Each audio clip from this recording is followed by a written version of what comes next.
Dust settled over the auction block where a 19-year-old girl stood trembling, sold to the highest bidder to pay her dead father's debts. Josiah, a grizzled mountain man, threw down a bag of raw gold. By sundown, she wouldn't just be his property, she would be his lawful wife. High noon baked the miserable frontier town of Bitter Creek, Wyoming territory, until the very air seemed to waver and gasp. On a splintered wooden crate outside the assayer's office stood 19-year-old Elena Higgins. Her wrists were bound loosely with rough hemp rope, a cruel, humiliating formality to signify her new legal status property, or as the corrupt local statutes preferred to call it, a bonded, indentured laborer. Elena kept her chin, tucked her long, dust-streaked auburn hair, falling forward to hide the hot tears stinging her eyes. She was utterly alone. Her father, Thomas Higgins, had succumbed to winter pneumonia just 3 weeks prior. He had left behind nothing but a modest rocky patch of land in the foothills and a forged ledger held by Elias Gentry, the wealthiest and most ruthless debt collector in the county. Gentry claimed Thomas owed him $800 of fabricated fortune that Elena could never hope to pay. Under the twisted territorial laws of 1874, an unpaid debt of that magnitude meant the debtor's family could be put to public auction. The buyer would purchase the debt and in return own Elena's labor for 10 years. "Do I hear $50? Called out Jebediah Miller, the town's sweating, red-faced auctioneer. He wiped his brow with a filthy rag, avoiding Elena's terrified gaze. $50 for 10 years of strong domestic labor. She's young, she's healthy. Who'll start the bidding? The crowd of ranchers, miners, and drifters shifted uncomfortably in the heat, but no one raised a hand. They all knew better. Standing at the front of the crowd, puffing on a thick, foul-smelling cigar, was Elias Gentry himself. Gentry, a sharp-featured man in a tailored wool suit that looked absurd in the desert sun, smiled thinly. He had orchestrated this entire spectacle. By bidding a pittance on Eleanor's contract, he would legally absorb her father's estate to recoup the remaining debt. Gentry didn't want Eleanor. He wanted the Higgins land, which sat squarely over a newly discovered underground aquifer that the expanding railroad desperately needed. $10, Gentry said, his voice carrying a smug, oily confidence. Let's not waste the afternoon, Jebediah. No one here is going to bid against me. Elena shuddered. 10 years under Elias Gentry's roof meant ruin, misery, and likely an early grave. She closed her eyes, silently praying for a miracle, a lightning strike, an earthquake, anything to end the nightmare. "Going once for $10, the auctioneer muttered, eager to escape the blistering sun. "Going twice. $500. The voice rolled through the dusty street like distant thunder, deep, gravelly, and commanding. The crowd gasped and parted instantly, stepping away from the figure who had just emerged from the shadows of the livery stable. It was Josiah Abernathy. Elena's breath hitched. Everyone in Bitter Creek knew the legends of Josiah, though few had actually seen him. He was a mountain man who lived high up in the treacherous crags of the Wind River Range. Standing over 6'4", Josiah was a mountain himself. He wore a heavy, weather-beaten buckskin jacket, fringed with porcupine quills, his broad shoulders draped in a scarred wolf pelt, despite the oppressive heat. A thick, dark beard obscured his jaw, but his eyes, piercing cold steel gray, were locked dead onto Elias Gentry. Gentry's smug smile vanished, replaced by a dark scowl. "This is town business, Abernathy. Crawl back up your mountain. $50. Josiah didn't stop walking until he was standing right at the base of the auction block. Up close, Elena could smell the scent of him, a wild, earthy mix of pine needles, wood smoke, and old leather. He looked up at her for a fraction of a second, and to her shock, she didn't see the ferocity of a wild beast in his eyes. She saw a quiet, calculating sorrow. 600. Josiah rumbled, not even looking back at Gentry. The crowd erupted into frantic whispers. $600 was an absolute fortune. A man could buy a herd of prime cattle or build a sprawling homestead for that kind of money. Gentry's face flushed a violent crimson. He stepped forward, tossing his cigar into the dirt. "You reeking savage, you don't have $600 to your name. You trade in beaver pelts and deer meat. I bid 700, and I demand the auctioneer verify this brute's funds." Josiah finally turned. His movements were slow, deliberate, and entirely devoid of fear.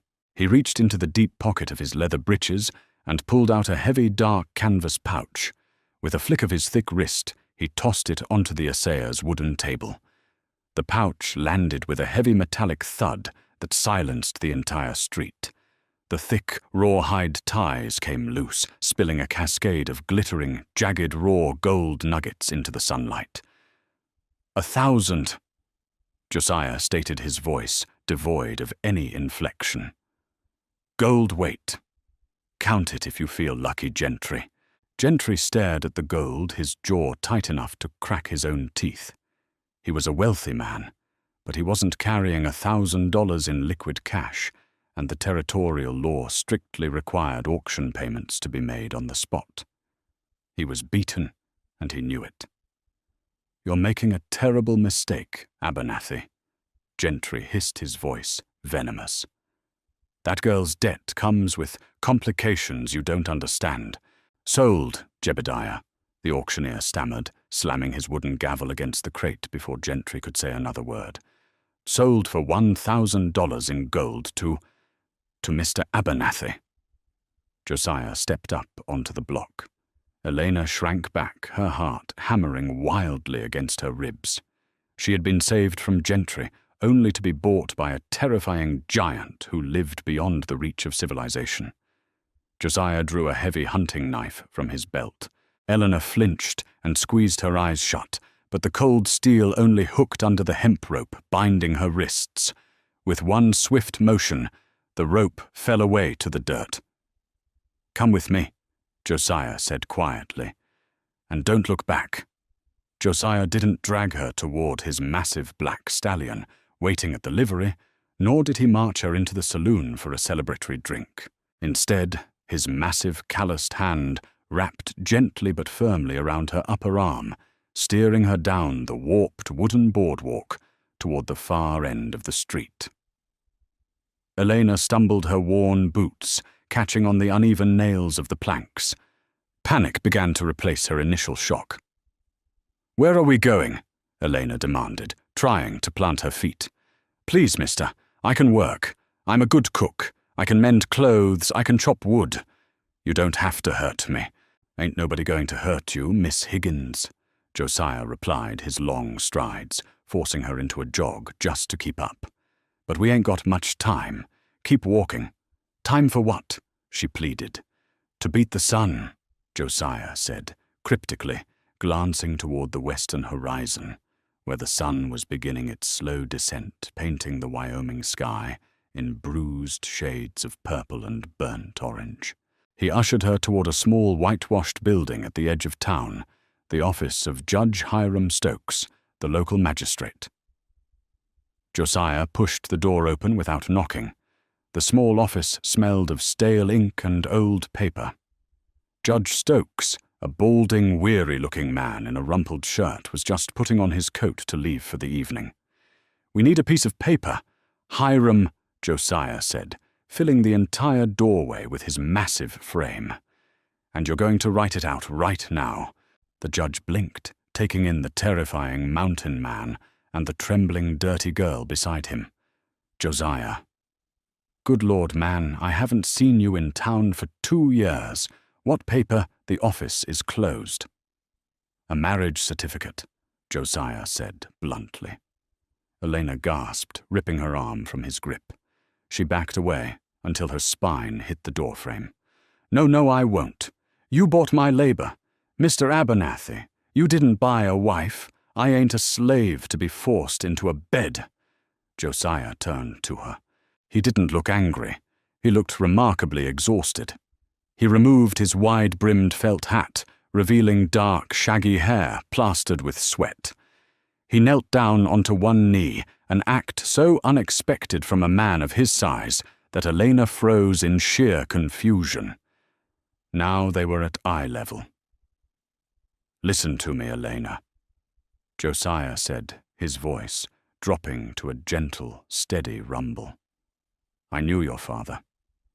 Thomas saved my life in a blizzard back in '68 when I was half dead from frostbite. I owed him a debt I couldn't ever repay. When I heard down at the trading post what Gentry was doing to you, I came as fast as my horse could ride." Elena stared at him, her chest heaving. "Then why this you bought my debt? I'm free." "You ain't free," Josiah corrected grimly. "Not yet. You think Elias Gentry is just going to walk away? I bought your labor contract, yes, but under the territorial property laws, because you are an unmarried female orphan, Gentry will petition the circuit court tomorrow morning to seize your father's land as collateral for the unpaid interest on the original forged debt. If you are just my bonded servant, you have no legal standing to fight him, and neither do I." Elena's eyes widened as the devastating reality sank in. "He wants the aquifer under the pasture." "Exactly," Josiah nodded. "But there is a loophole. Coverture laws. If you are a married woman, all your father's debts, assets, and property deeds legally transfer to your husband. If I am your husband, Gentry's forged debt is absorbed by me. And since I just paid the court $1,000 in raw gold, my ledger is perfectly clean. Gentry won't be able to touch a single blade of grass on your family's land. It becomes legally untouchable." He held out a massive, scarred hand. "I don't want a slave, Elena, and I don't expect a real marriage. But if we don't sign that paper before the sun goes down and the courthouse officially closes for the weekend, Gentry's hired guns will ambush us on the trail, kill me, and burn your deed." Elena looked from his calloused hand up to his honest grey eyes. He had spent a fortune of his own gold, left the safety of his mountain, and stepped into a hornet's nest, all to repay a debt to a dead man. She swallowed hard, wiping her dirty cheek with the back of her hand, and placed her small fingers into his immense palm. "Do it, Judge," Elena said, her voice finally steady. Judge Stokes, utterly bewildered, but sensing the dangerous urgency in the room, scrambled back to his desk.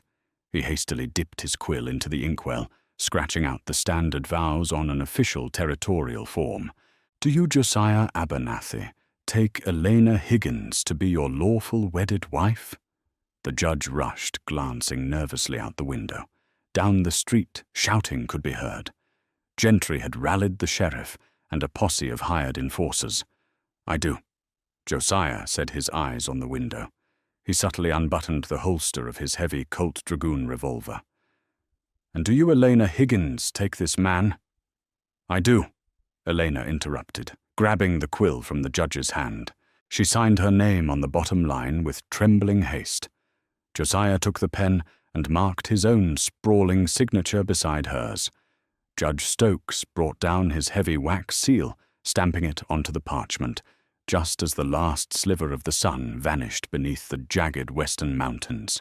A split second later, the office door was violently kicked open. Wood splintered inward as Sheriff Miller and Elias Gentry stormed into the room, flanked by 3 men with rifles drawn. "Hold it right there, Abernathy," Gentry barked, his face triumphant. "Sheriff, arrest this man. He stole that gold from a territorial claim, which makes his purchase of the girl's contract null and void. She is legally mine, and so is her father's estate." Josiah calmly stepped in front of Eleanor, shielding her completely with his body. He didn't draw his gun. Instead, he reached over to the judge's desk, picked up the freshly stamped parchment, and held it up in the fading light.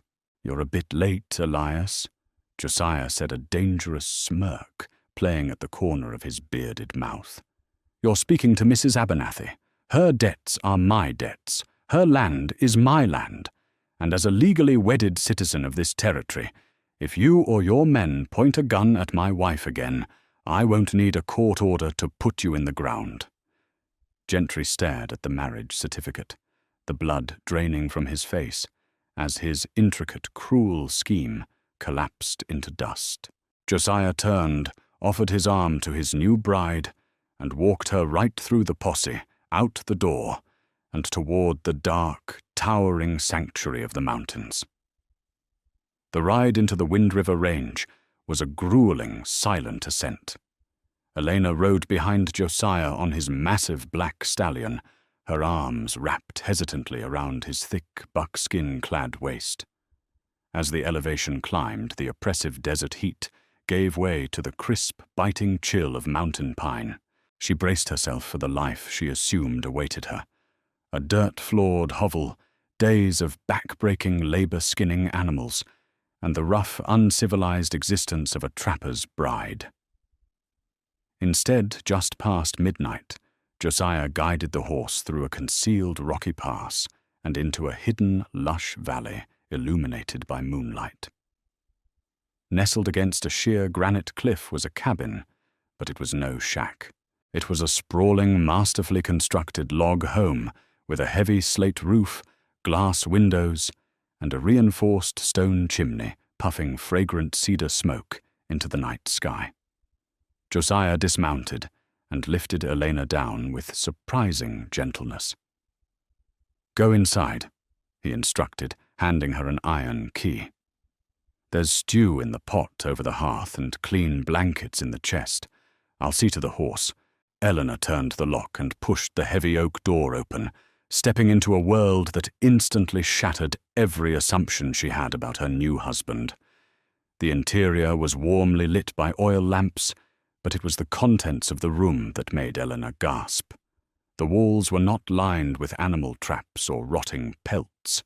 They were lined with towering bookshelves, crammed with leather-bound volumes of law, history, and engineering. In the center of the room sat a massive mahogany drafting table, strewn with intricate topographical maps, silver compasses, and brass calipers. Most shocking of all was a framed piece of parchment hanging above the mantel. Elena stepped closer, her eyes widening as she read the elegant calligraphy. It was a federal commission from the United States Department of the Interior, signed by the real-life territorial governor, John A. Campbell, and ratified in Washington.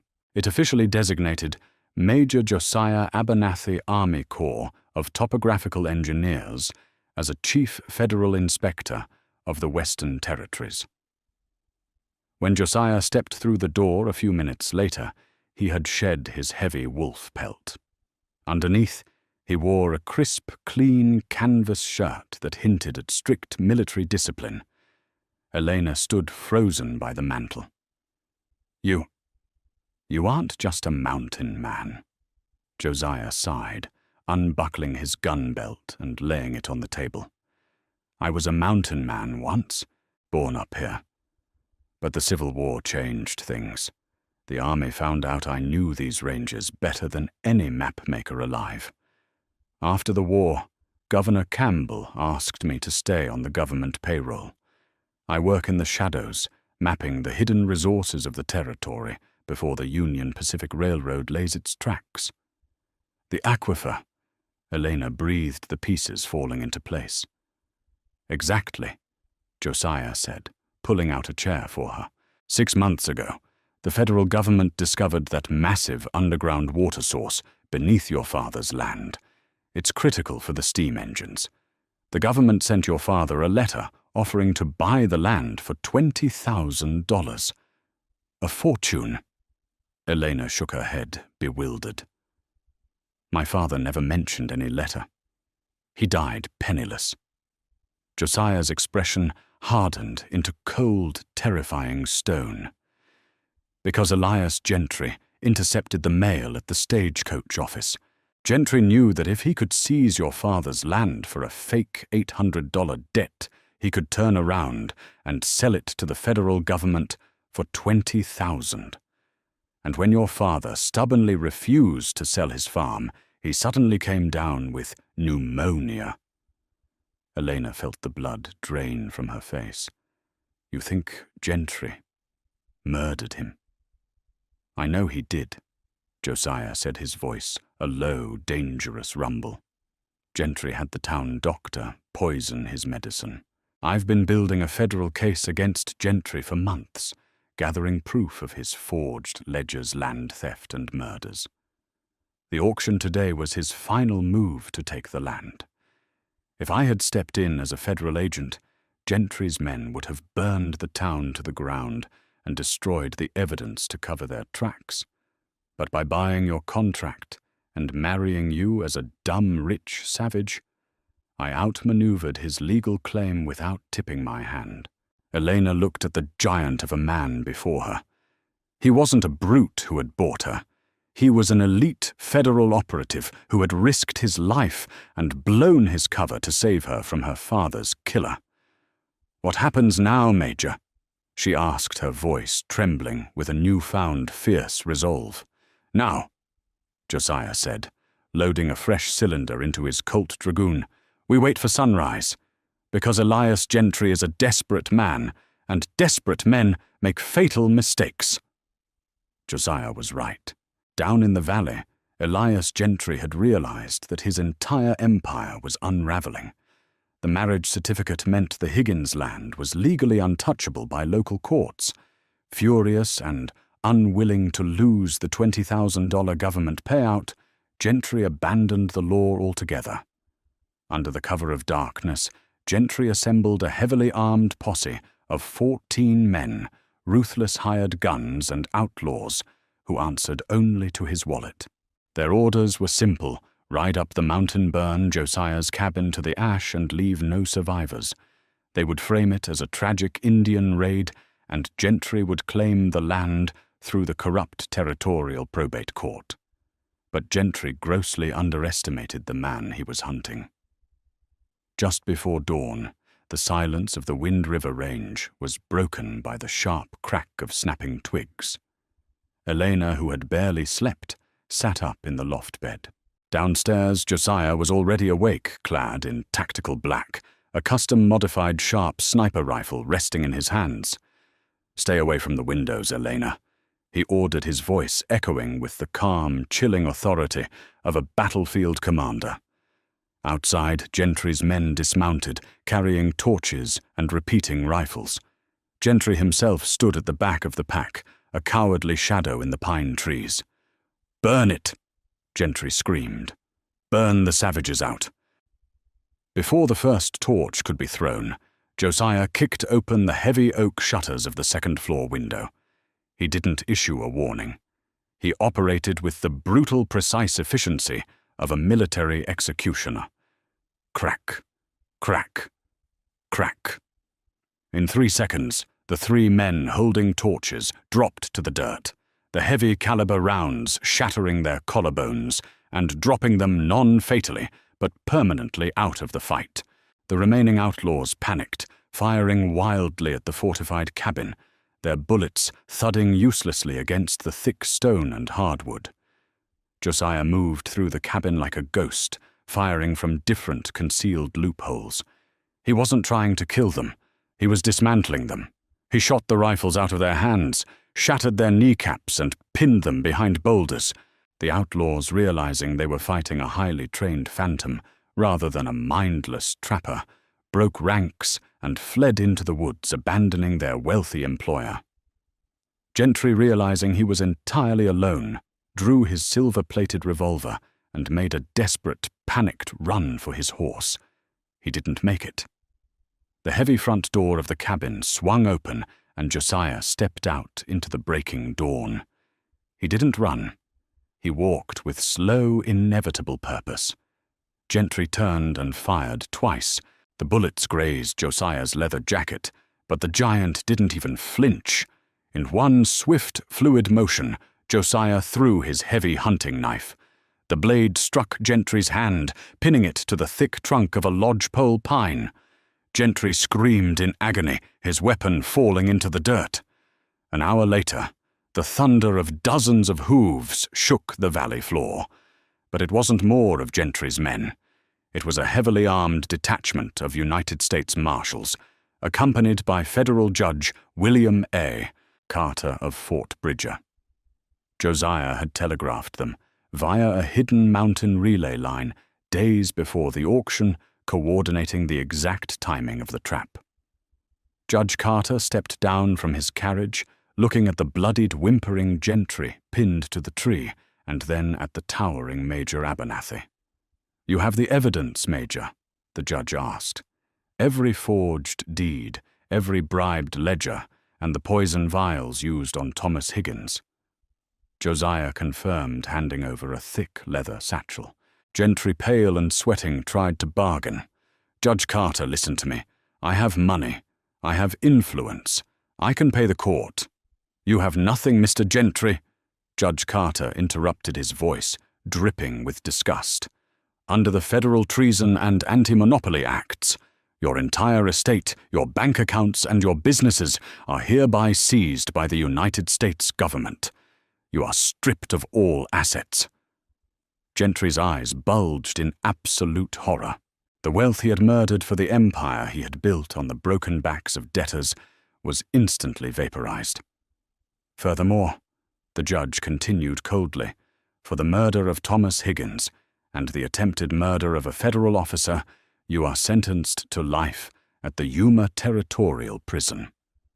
You will spend the rest of your miserable days breaking rocks in the desert sun until you drop dead. Get this filth out of my sight." Gentry sobbed, utterly broken and stripped of his dignity, as the marshals dragged him away in heavy iron chains. He had tried to buy a human life, and in return he had forfeited his own. As the marshals rode back down the mountain, the rising sun bathed the hidden valley in warm golden light. Josiah turned to Elena, who was standing on the porch. She was no longer a trembling, terrified girl. She stood tall, her eyes reflecting the wild beauty of the frontier. Josiah slowly walked up the steps, suddenly looking unsure of himself. "The threat is gone, Elena. Gentry is finished. If you want, Judge Carter can annul the marriage certificate right now. You are a wealthy woman. You have the 20,000 from the government for the aquifer. You can go anywhere in the world. You're free." Elena looked at the massive, scarred man who had risked everything for her. She stepped forward, reaching up to gently rest her hands against his bearded cheek. "A deal was made, Josiah Abernathy," Elena said softly, a warm smile breaking across her face. $1,000 in raw gold, a marriage before sundown, and a promise to never look back. I'm a woman of my word. I'm already home." Josiah's steel-grey eyes softened, and for the first time he smiled. He pulled her into his arms, holding her close, as the mountain breeze swept through the pines, sealing a true marriage born from the ashes of a wicked man's greed. If you loved this story of justice, unexpected romance, and a villain getting exactly what he deserved, hit that like button. Right now, stories of the Wild West are full of drama and twists, and we bring you the best of them every single week. Don't forget to share this video with a friend who loves a good hard karma ending, and subscribe to the channel so you never miss out on our next epic historical narrative.